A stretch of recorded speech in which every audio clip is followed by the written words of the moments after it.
இந்த பக்கம் கிறிஸ்மஸ் ஆதி அப்போஸ்தலர் கிறிஸ்மஸ் கொண்டாடினாங்களா? கிறிஸ்மஸ்னா நம்மளுக்கு என்ன தெரியும்? ஏசப்பா பிறந்த நாள், நம்ம சர்ச்சுக்கு வருவோம், கேக் சாப்பிடுவோம், இப்படி தானே போயிட்டு இருக்கு. இதுதானே உலக வாக்கியம். எனக்கு தெரியும், நான் சொல்றேன். நமக்கு ஒரு பாலகன் பிறந்தார், நமக்கு ஒரு குமாரன் கொடுக்கப்பட்டார். கர்த்தத்துவம் அவர் தோளின் மேல் இருக்கும். அவர் நாமம் அதிசயமானவர், ஆலோசனை கர்த்தா, வல்லமையுள்ள தேவன், நித்திய பிதா, சமாதான பிரபு. நிறுத்து. இதெல்லாம் நம்ம சண்டே கிளாஸ்லயே படிச்சிட்டோமே. இதுல என்ன புதுசு இருக்கு? ஐயோ ஆமாக்கா, இதை நீங்க புதுசாவா சொல்றீங்க? இதெல்லாம் ஏசாயா தீர்க்கதரிசி முன்னாடியே சொல்லிட்டாரு. ஆனா நீ ஒண்ணு சொன்னல, சமாதான பிரபுன்னு. அது என்னமோ உண்மைதான். நம்ம சமாதானத்தை நிலைநாட்ட வந்த நம்ம பிரபு பத்தி பாடிடுவோமே. பாடிடுவோமே.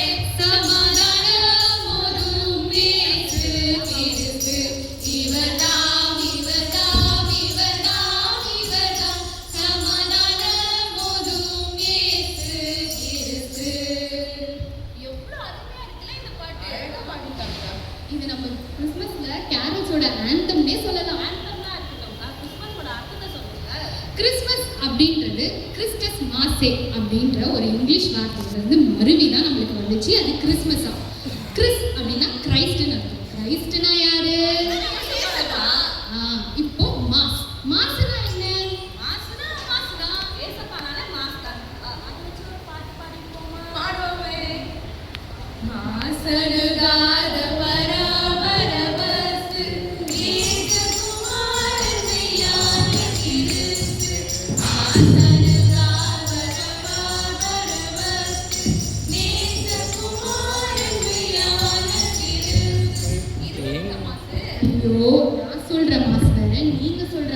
இப்ப நீங்க பாடின மாசு வேற, சொல்றீங்க.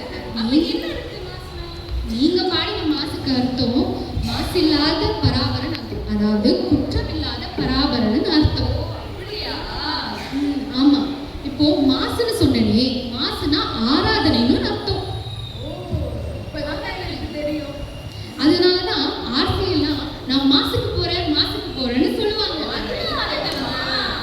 ஆராதனையின் உச்சகட்டம், அதாவது சுப்ரீம் ஆக்ட் ஆஃப் வர்ஷிப் அப்படின்னு சொல்லுவாங்க. எனக்கு தெரியும். சுப்ரீம் ஆக்ட் ஆஃப் வர்ஷிப்னா நம்ம ஆரோன் ஆசீர்வாதத்தை வாங்கிட்டு சர்ச் முடிஞ்சதும் பஜ்ஜி சுஜி சமோசா அதெல்லாம் சாப்பிட்டு டீ குடிச்சிட்டு 4 பேர் கூட நல்ல கதை பேசிட்டு வீட்டுக்கு போவோம். இதுதான் supreme worship, act of worship.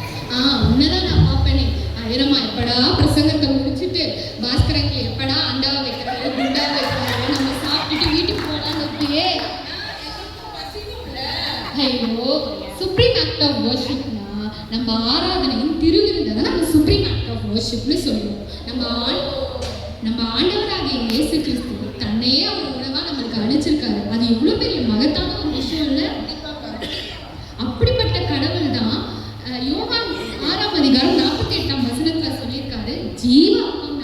என்னிடம் வருகிறவன் பசியடையவே மாட்டான்னு சொல்லியிருக்கிறாரு. உணவே மருந்துன்னு சொல்லுவாங்க. அந்த மாதிரி நம்ம ஆண்டவராகிய இயேசு கிறிஸ்து நமக்கு உணவாவே ஆயிட்டாரு. அதை பத்தின ஒரு பாட்டு பார்ப்போமா? அருமை இரட்சகா கூடி வந்தோம் அதன்பின் விருந்தருந்த வந்தோம். அருமை இரட்சகா கூடி வந்தோம் அதன்பின் விருந்தருந்த வந்தோம். ஜீவன் எட்டாத ஆச்சரியமான அன்பை நீக்க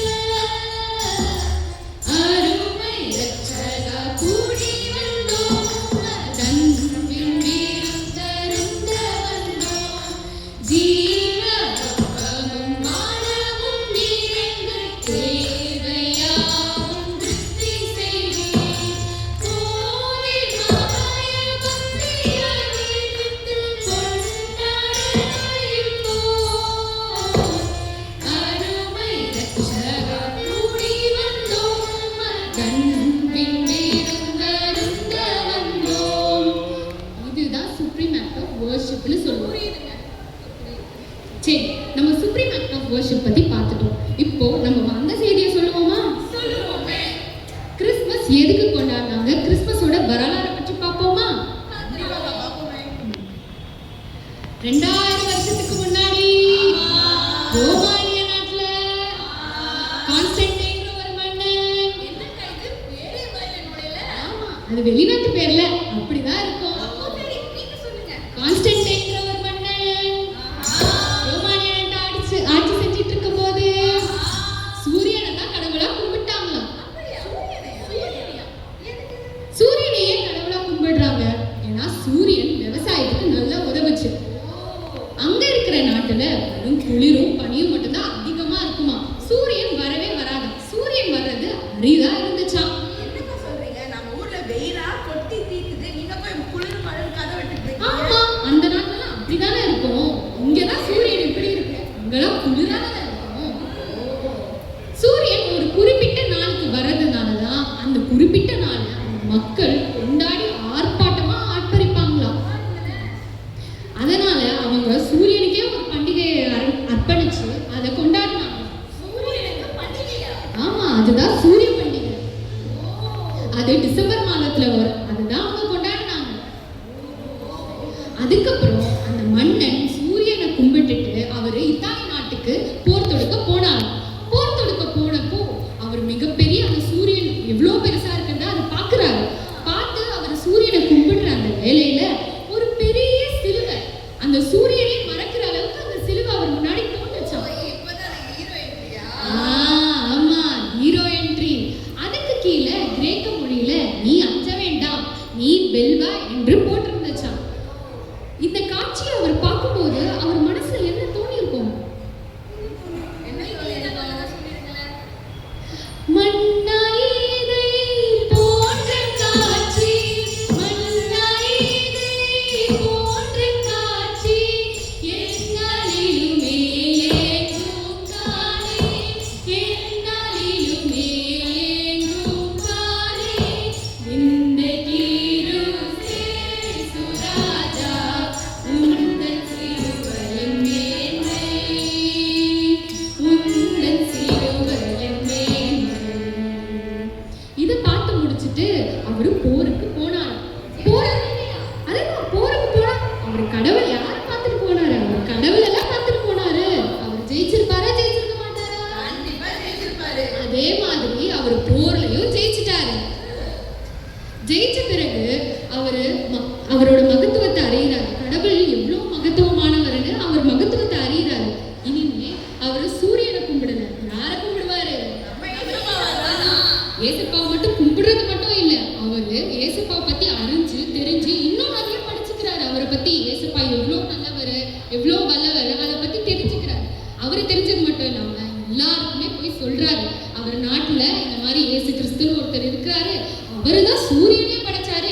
நம்ம என்னமோ இந்த சூரியனை கும்பிட்டு இருக்கோம், நம்ம கொண்டாடப்பட வேண்டியது சூரியன் இல்ல, நம்ம கொண்டாட வேண்டியது இயேசு கிறிஸ்துவ தான் அப்படின்னு எல்லாருக்கும் அறிவிக்கிறாரு. ஓ, அப்படியா? அப்போ அவர் வந்து தேவனால தேர்ந்தெடுக்கப்பட்டவர். ஆமா, அவரு தேவனால தேர்ந்தெடுக்கப்பட்டவர்.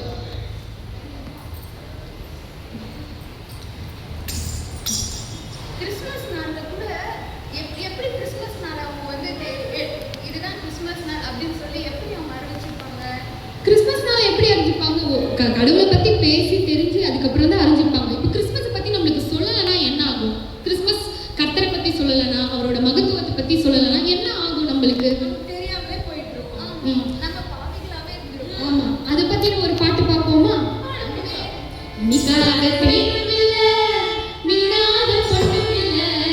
இனிக்காத தேனும் இல்ல, மின்னாத பொண்ணும் இல்ல.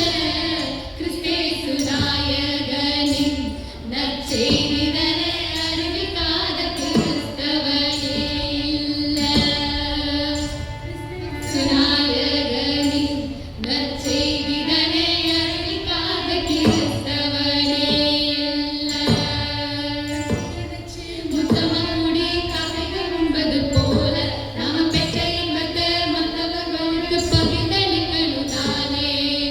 உப்பத்த மீன் குழம்பு குப்பைக்கு போவது போல், உப்பத்த மீன் குழம்பு குப்பைக்கு போவது போல், கிறிஸ்தேசு நாயகனின் நற்செய்திதனை அறிவிக்காத கிறிஸ்தவனே இல்ல. ஸோ இதை பார்த்துட்டு மக்கள் எல்லாருமே கடவுள் தான் நம்மளுக்கு இயேசு கிறிஸ்து தான் நம்மளுடைய கடவுள். எனக்கு ஒரு டவுட். இப்போ நம்ம வந்து உப்பத்த மீன் குழம்பு குப்பையில் போவது போலன்னு சொல்றோம். அவன் என்ன மட்டும் வாசனத்தை நல்லா முன்னாடிங்க இப்போ மட்டும் அவன் பக்கத்தை பற்றி பேசுகிறா. இதெல்லாம் நியாயமே இல்லை. இதெல்லாம் சொல்ல வரான்னு கேட்டு உப்பத்த மீன் குழம்பு குப்பையிலே நம்ம சொல்றோம்ல, அதே போல அந்த உப்பு சாரத்தோட இருக்கிற நம்ம ஏசப்பா தான் வந்து நம்ம வாழ்க்கையில வந்து ஒரு ஒளியா இருக்கிறார். அதனக்கா சொல்ல வரீங்க? ஆமா, அதே மாதிரி தான் ரோமானிய மக்களுக்கும் கர்த்தர் ஒரு நல்ல வெளிச்சமா தெரிஞ்சாரு. அதுபோல் அவங்களுக்கு மட்டும் வெளிச்சம் இல்லை, நம்மளுக்கும் வெளிச்சம் தான். இந்த பூமியில இருக்க எல்லாருக்குமே அவர் வெளிச்சம் தான். கரெக்டா சொல்லிருக்கீங்க. இப்போ அந்த சூரியனை கும்பிடுறாங்களே, அந்த பண்டிகையை அவங்க ரத்து செஞ்சுட்டு நம்ம ஆண்டவராகிய இயேசு கிறிஸ்து பிறந்த கிறிஸ்மஸ் தினத்தை தான் அவங்க எல்லாரும் கொண்டாடினாங்க. அவங்க எப்படி கொண்டாடி இருப்பாங்க? கொண்டாடுவோம், நாம் கொண்டாடுவோம், இயேசு பிறந்தார் என்று கொண்டாடுவோம். கொண்டாடுவோம், நாம் கொண்டாடுவோம், இயேசு பிறந்தார் என்று கொண்டாடுவோம். இப்போ அதிகாரப்பூர்வமா அவர் அறிவிச்சிட்டாரு, கிறிஸ்மஸ் நம்ம கொண்டாடணும்னு அறிவிச்சிட்டாரு. ஆனா அதுக்கப்புறம் அவருடைய நாட்டையே அவர் கிறிஸ்து நாடுன்னு தான் அறிவிச்சார். சூப்பர் தான். இனிமே சூரியனை யாரும் கும்பிடக்கூடாது, இந்த நாடே கிறிஸ்து நாடு தான் என்று அறிவிச்சார். ஆமா, எல்லா நாடுகளுக்கும் அவர் கிறிஸ்துவ பத்தி எல்லாருக்கும் பரப்பினார். சரி, நம்ம கிறிஸ்மஸ் பைபிள் எப்படி கிறிஸ்மஸ் கொண்டாடினாங்கன்னு தெரியுமா? அதாவது மீகா 5:2 சொன்ன மாதிரி அவருடைய பொறுப்படுதல் அநேக நாட்களாகிய பூர்வத்தை உடையதுன்னு சொல்லியிருக்காங்க. அதாவது நம்மளோட ஆண்டவராகிய கர்த்தர் எல்லா மேன்மையும் விட்டுட்டு எளிமையா மாட்டுக்கொட்டாயில வந்து பிறந்திருக்காரு. இவரு சூரியனும் சந்திரனும் முன்னாடி படைக்கிறதுக்கு முன்னாடியே இருந்த கடவுள். இதுதான் ஆதியிலே தேவன் வானத்தையும் பூமியையும் சிருஷ்டித்தார்னு இருந்துச்சு. எல்லாத்துக்கும் முன்னாடி நம்ம கடவுள் தான். ஆருருவாகும் முன்னே இந்த பரம்பொருள் தோன்றி வரும். சீருடன் புவிவானவை பொருள் யாவையும் சிருஷ்டித்த மாமலரோ.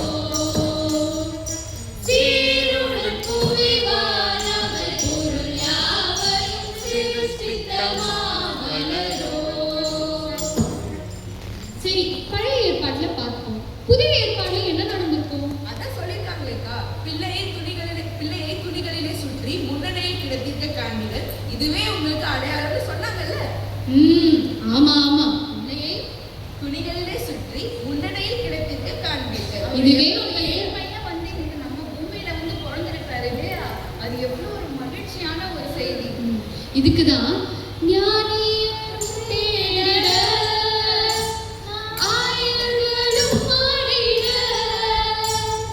தூதர்களும் பாடிட, அங்கு ஆடு மாடு கூடிட அப்படின்னு பாடுனாங்க. இப்ப புரியுது நீங்க சொல்றதெல்லாம். சரி, வந்த செய்தி எல்லாருக்கும் புரிஞ்சுதா?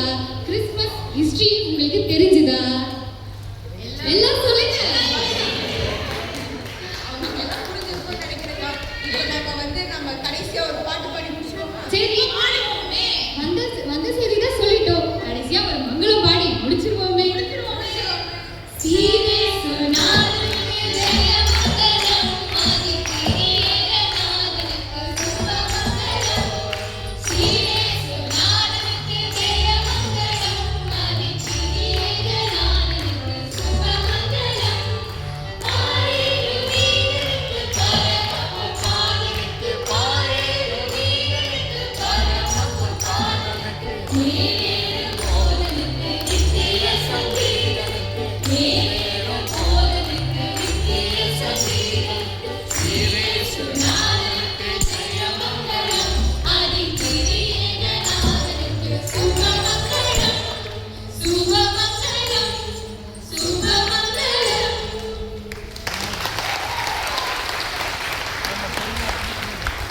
போட்டோ எடுக்கலாம்.